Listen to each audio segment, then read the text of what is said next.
Hello, ഇത് ഞാൻ കഴിഞ്ഞ ദിവസം പറഞ്ഞില്ലേ പാവയ്ക്ക അച്ചാർ, അതിൻ്റെ റെസിപ്പിയാണ് കേട്ടോ. നല്ലൊരു അടിപൊളി അച്ചാർ. നമ്മൾ എണ്ണയിലിട്ട് പാവയ്ക്കനെ വറുത്ത് കോരി അങ്ങനെ ഒരുപാട് എണ്ണ യൂസ് ചെയ്യുക അങ്ങനെ ഒന്നും വേണ്ട, പെട്ടെന്ന് തന്നെ നമുക്ക് ഉണ്ടാക്കിയെടുക്കാം.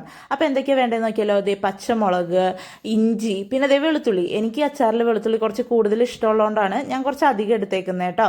പിന്നെ അതേ പാവയ്ക്ക് ഈ ഒരു സൈസിൽ അരിഞ്ഞെടുത്ത് ഇച്ചിരി ഉപ്പും മഞ്ഞപ്പൊടിയും തിരുമ്മി ഒരു 3-4 മണിക്കൂർ വെച്ചതിന് ശേഷം അതിൻ്റെ വെള്ളം പിഴിഞ്ഞ് കളഞ്ഞ് പിന്നെ അതൊരു 2-3 വട്ടം തിളപ്പിച്ച വെള്ളത്തിലിട്ട് പിഴിഞ്ഞെടുത്ത് കഴിഞ്ഞാൽ അതിൻ്റെ കയ്പൊക്കെ അങ്ങ് പൊക്കോളൂ കേട്ടോ.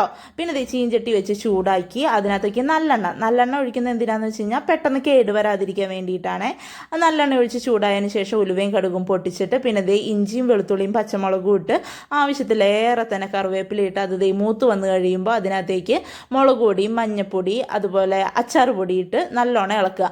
നമ്മൾ പാവയ്ക്കയിൽ ഉപ്പ് തിരുമ്മി വെച്ചിട്ടുണ്ടെങ്കിലും ഉപ്പുണ്ടാവില്ല കേട്ടോ. അപ്പോൾ അതേ ആവശ്യത്തിന് ഉപ്പും ഇട്ട് ഈ പാവയ്ക്ക് അതിനകത്തേക്ക് ഇട്ടിട്ട് ചെറുതായിട്ടൊന്ന് വെന്ത് വരാൻ, അധികം വേവണ്ട, വെന്ത് കുഴഞ്ഞു പോകണ്ട, ചെറുതായിട്ടൊന്ന് വെന്ത് വരാൻ വേണ്ടിയിട്ട് ഇച്ചിരി വെള്ളം ഒഴിച്ച് നമുക്ക് അടച്ച് വെച്ച് വേവിച്ചെടുക്കാം. അപ്പോൾ ദേ ഇത് കറക്റ്റ് പാകത്തിന്, ഒരുപാട് ഇങ്ങനെ വെന്ത് പോകണ്ട, ജസ്റ്റ് കയ്യിലോണ്ട് ഇങ്ങനെ കുത്തുമ്പോൾ അതിങ്ങനെ പൊളിഞ്ഞു പോവുക അത്രേ ഉള്ളൂ കേട്ടോ. അങ്ങനെ ആയി കഴിയുമ്പോൾ അതിനകത്തേക്ക് ദേ വിനാഗിരി ഒഴിച്ച് നമുക്ക് അടച്ച് വെക്കാം. ഇത് ഇങ്ങനെ വൈകുന്നേരം ഉണ്ടാക്കി വെച്ച് കഴിഞ്ഞാൽ പിറ്റേ ദിവസം രാവിലെ ആകുമ്പോഴേക്കും ചാറൊക്കെ കുറുകി വിനാഗിരിയൊക്കെ പിടിച്ച് ഉപ്പും മുളകൊക്കെ പിടിച്ച് നല്ലൊരു ടേസ്റ്റ് ഉണ്ടാവും. അപ്പോൾ എല്ലാവരും ട്രൈ ചെയ്ത് നോക്കിയില്ലേ? ഇഷ്ടപ്പെട്ടാൽ ലൈക്ക് ചെയ്യാനും സബ്സ്ക്രൈബ് ചെയ്യാനും മറക്കണ്ട. പിന്നെ ഇതെന്താണെന്ന് വെച്ചാൽ നല്ലെണ്ണയിൽ ഉണ്ടാക്കുന്നതുകൊണ്ട് പെട്ടെന്ന് കേടുവരുകയില്ല. ഓക്കെ.